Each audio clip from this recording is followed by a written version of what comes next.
Nous avons déjà vu comme l'intérieur de la voiture a été complètement arraché et démonté. Alors que certaines pièces sont parties chez le tapissier pour un nouveau garnissage, les autres restent à l'atelier en attendant d'être traitées dans la cabine de peinture. La plupart des pièces qui forment l'intérieur d'une voiture sont en plastique, un matériau qui doit être spécialement traité avant de pouvoir être repeint. Les pièces sont toutes amenées à la cabine de peinture, prêtes à changer d'apparence. La première phase du procédé, c'est le nettoyage.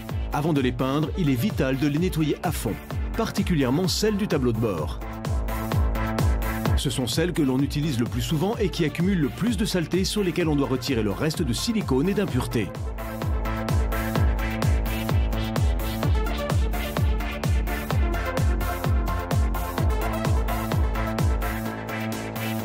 Il est fondamental que toutes ces pièces qui vont être repeintes soient propres de toute graisse, sinon la peinture n'adhérera pas correctement d'une manière uniforme. Pour obtenir les meilleurs résultats, on utilise un produit spécial qui élimine du plastique la saleté déposée sans en retirer la peinture d'origine. Une fois propres, il est temps de leur donner la première couche de base.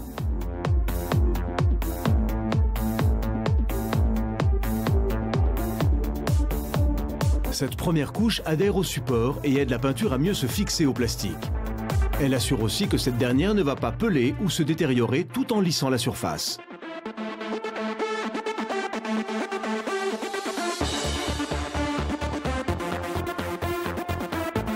Pour la seconde phase, il est impératif que le technicien porte une combinaison antistatique qui empêche la poussière ou tout autre contaminant de pénétrer dans la cabine.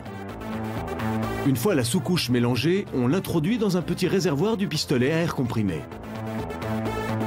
Maintenant que tout est prêt, c'est au tour du peintre d'appliquer plusieurs fines couches de cette base spéciale, en prenant soin de ne pas laisser de coulures ou de parties nues. Le résultat est une finition uniforme dans ce qui ressemble à du blanc. Si la sous-couche est bien réalisée, la couche finale est sûre d'être réussie.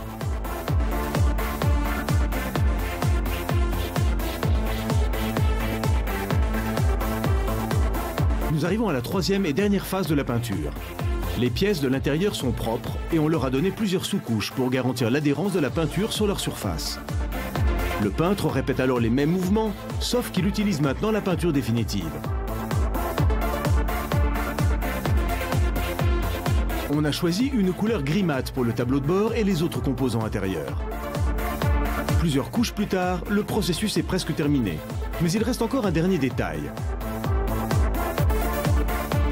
Les gars d'Egocentric Tuning voulaient ajouter une touche unique à cette Rover MG en donnant de l'éclat à la peinture. Ils obtiendront ainsi un habitacle au ton argenté réfléchissant.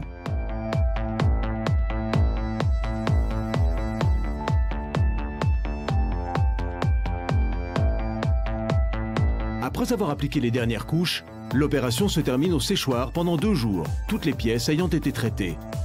Le résultat, c'est un nouvel intérieur impeccable, sans irrégularité, avec une nouvelle couleur élégante et raffinée. Une élégance renforcée par une nouvelle modification préparée par l'équipe d'Egocentric. Il ne s'agit pas moins que d'incorporer des diamants dans les rétroviseurs et les poignées de porte de cette Rover. Pour commencer, on retire les pièces qui vont être incrustées de diamants afin de faciliter le travail. Pour percer les petits trous où les pierres précieuses seront placées, on doit tout d'abord utiliser un gabarit afin de marquer la distance entre les différents points. Cela fait, la phase suivante consiste à percer les trous à l'aide d'un petit foret. Ensuite, on les perce encore, mais cette fois avec un foret un peu plus gros, en perfectionnant les trous et en retirant les moindres bavures. Enfin, puisque les diamants ont une base conique, on doit élargir légèrement les trous avec un foret plus large pour laisser passer suffisamment de leur base, mais pas de leur partie supérieure. On doit le faire à la main car la force de la perceuse pourrait être de trop pour une opération si délicate.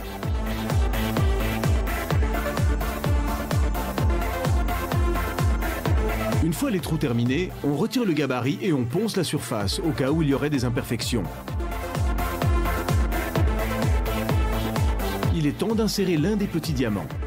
C'est un travail qui requiert des pincettes et beaucoup de patience. Quand ils sont tous en place, il ne reste plus qu'à peindre et laquer le tout encore une fois.